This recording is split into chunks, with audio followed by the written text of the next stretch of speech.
नमस्कार, आप सभी का स्वागत करती हूँ चैनल पर। मैं त्यागी रास्ते की मैं अमरीश। उम्मीद करती हूँ आप और आपका परिवार स्वस्थ और सुरक्षित होगा। इसी कामना के साथ कहानी की शुरुआत करती हूँ। काशी में राजेंद्र गुप्ता की हत्या कर दी गई थी, उसकी पत्नी और 3 बच्चों समेत, यानी कि 5 नवंबर 2024 को हत्या का आरोप लगा था विशाल उर्फ विक्की के ऊपर, जो कि राजेंद्र गुप्ता का भतीजा है, छोटे भाई का बेटा है। तभी से पुलिस आरोपी विशाल उर्फ विक्की की तलाश कर रही थी, लेकिन कोई भी सुराग विशाल का पुलिस को नहीं लग पा रहा था। के 3 महीने के बाद अब पुलिस ने आरोपी विशाल उर्फ विक्की को गिरफ्तार कर लिया है।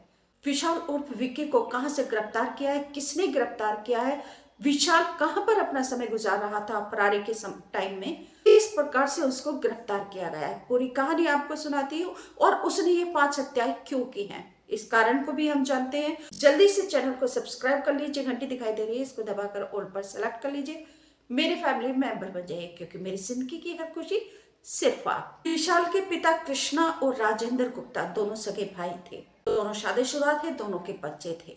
विशाल के माता पिता की मौत हो चुकी है 1997 में, 5 नवंबर 1997। उसके दादा की भी मौत हो चुकी है, लेकिन अब दादी जीवित है। विशाल ये 3 भाई बहन हैं, एंटोली, विशाल उर्फ विक्की और छोटा भाई प्रशांत उर्फ जुगनू। अब पुलिस ने विशाल उर्फ विक्की को गिरफ्तार कर लिया है गुरुवार 6 फरवरी 2025 को। अब पुलिस उनसे पूछताछ कर रही है। सूत्रों से जानकारी ये भी मिली है, डीसीपी गौरव बंसल ने बताया कि विशाल उर्फ विक्की को गिरफ्तार करना आसान नहीं था, क्योंकि वो एक डेवलपर है और वो भली भांति जानता था बारीक से बारीक पेचीनियां भी कि कैसे वो पकड़ में आ सकता है। तो इसलिए ना वह फोन का इस्तेमाल कर रहा था, न ही वह किसी एटीएम से, किसी बैंक से पैसे निकाल रहा था। उसने जो उसकी गर्लफ्रेंड थी अहमदाबाद वाली, उससे भी अपना रिश्ता नाता और सारे कॉन्टेक्ट खत्म कर दिए थे। कांड की घटना को अंजाम देने के 6 महीने पहले से ही उससे कॉन्टेक्ट उसका खत्म था। इसी का बैक थ्रू मिला था दिनेश यादव को। दिनेश यादव कौन है? दिनेश यादव सर्विलांस प्रभारी हैं।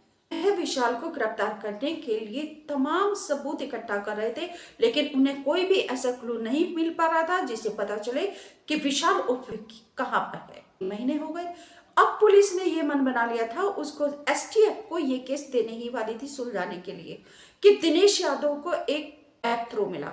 और ये बैक थ्रू क्या था? दिनेश यादव ने विशाल के भाई प्रशांत का मोबाइल जो है उसको वॉच करना शुरू किया। इन 3 महीनों में दिनेश यादव ने 2 lakh contact number, 300 CCTV footage ये सब खंगाले, लेकिन उसको कोई भी सुराग नहीं मिला। फिर भी विशाल के भाई प्रशांत के मोबाइल पर टिकी हुई थी।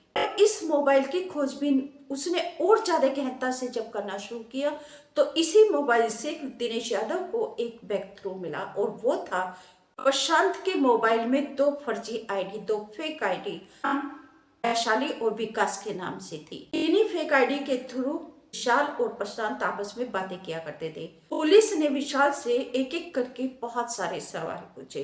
कमिश्नर मोहित अग्रवाल ने 1 लाख रुपए का इनाम भी घोषित किया था विशाल की गिरफ्तारी करवाने वाले के लिए। तो अब जब दिनेश यादव ने विशाल की गिरफ्तारी करवाई है, तो कमिश्नर मोहित अग्रवाल ने दिनेश यादव को 1 लाख रुपए का नकद इनाम और एक प्रशस्ति पत्र भी उसको भेंट किया है।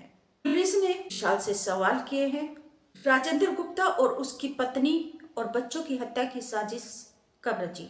विशाल ने बताया कि अब से 2 साल पहले वो और उसके बड़े बेटे नमेंद्र ने मारपीट की थी, बहुत ही बर्बरता के साथ। वह हमेशा हमारे साथ और मेरे भाई बहनों के साथ मारपीट किया करता था, लेकिन जब 2 साल पहले मारपीट की तो हमने तभी मन बना लिया था, आनी शुरू कर दी थी कि अब हमें ये जिंदगी और नहीं सहनी है, अब हमें अपना बदला लेना है। क्योंकि अब तक तो हम ये सोचते थे शायद सब ठीक हो जाएगा, सारा अस्तित्व ही मिटाने पर लगे हुए थे।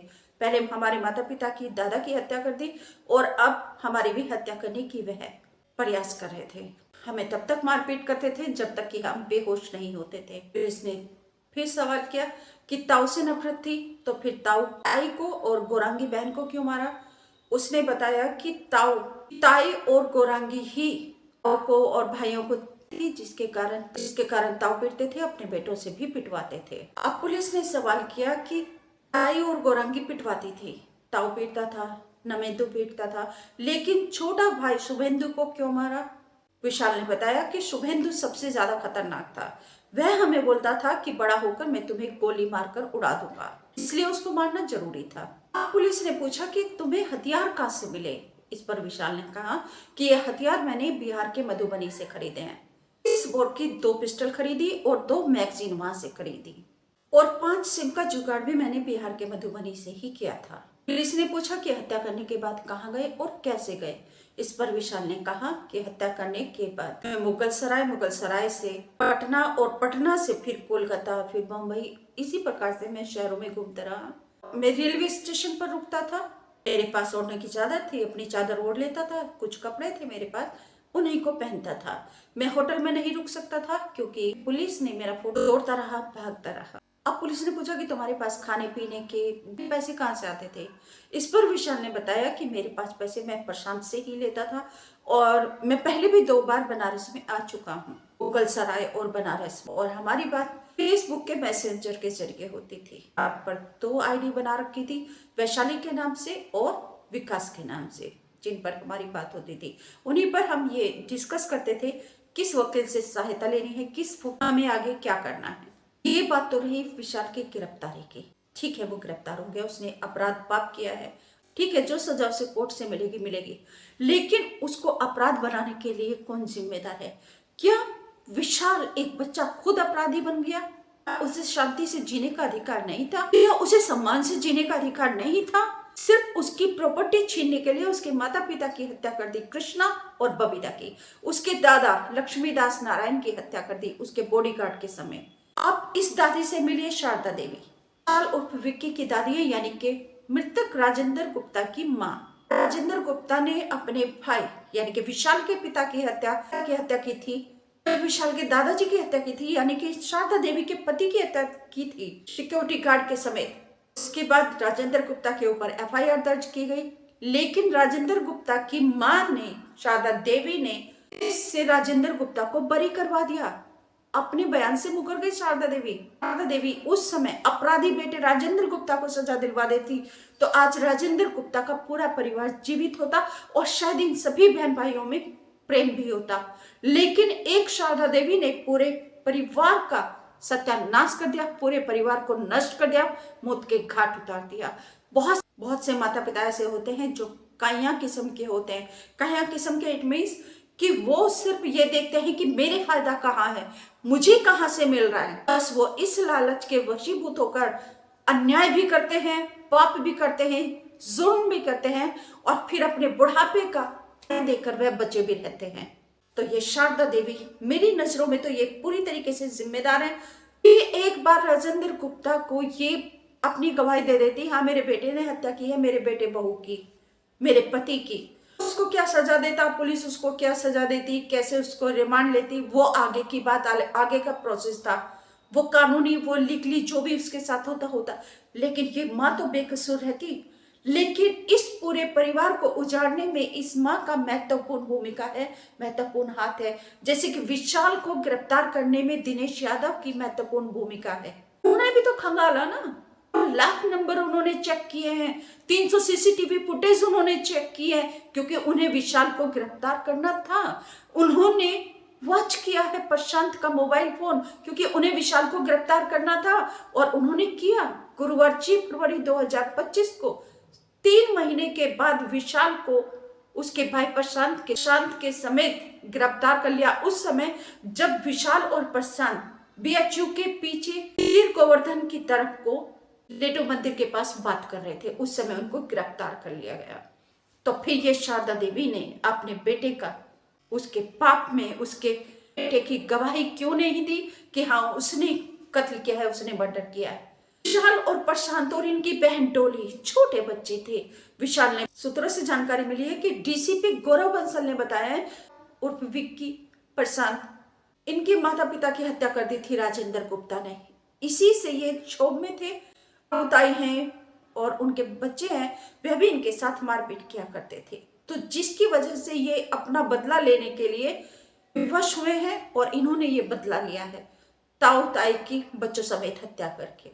भेलूपुर थाना के भदैनी क्षेत्र में यह हत्याकांड को अंजाम दिया गया था। राजेंद्र, उसकी पत्नी और बच्चों को विशाल ने मौत के घाट उतार दिया था।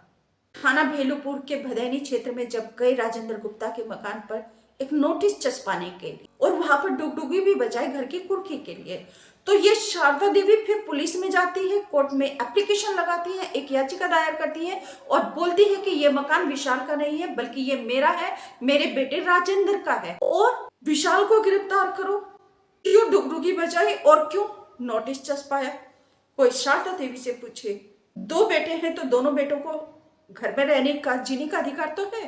क्या विशाल का घर नहीं? क्या प्रशांत का वो घर नहीं? क्यों इसने ऐसा कह दिया कि नहीं मेरे बेटे राजेंद्र का घर है? तो बहुत सारे माता पिता इतनी दुष्ट प्रवृत्ति के होते हैं, इतने धूर्त और मकरे लालच के लिए पूरे घर को तबाह कर डालते हैं। यही किया है इस शारदा देवी ने। इस समय हत्या कर देता है 5-5, 6-6, 7-7 साल के छोटे बच्चे। विशाल ने पुलिस को बताया कि जब हमारे माता पिता की हत्या की गई थी तो जो खून के छींटे थे वो मेरे ऊपर आके पड़े थे, मांस का टुकड़ा मेरे ऊपर आके पड़ा था, और जब उनको मारा गया था तो प्रशांत को भी गोली लगी थी। छोटे बच्चे चुप गए थे डर के। किसी फिल्मी सीन से कम नहीं है यह हत्याकांड। अमानवीय बर्ताव करना और फिर उनका अधिकार, उनका हक भी छीन लेना। और फिर भी ये दादी शारदा देवी कहती है कि मेरे घर पे नोटिस क्यों चस्पा दी, विशाल को सजा दो। सोचते हैं इस हत्याकांड के बारे में, क्या सिर्फ विशाल दोषी है इसके लिए? क्या समाज और दादी भी दोषी है? वह पड़ोस भी दोषी है? अगर बच्चों के ऊपर अत्याचार होते हुए देखता था तो कोई ना कोई तो ऐसा रास्ता सुझाते भी। कहानी आपको कैसी लगी कमेंट करके मुझे जरूर बताइएगा और अपने विचार जरूर साझा कीजिए। आप सावधानी से रहिए, सुरक्षित रहिए। नमस्कार, थैंक यू।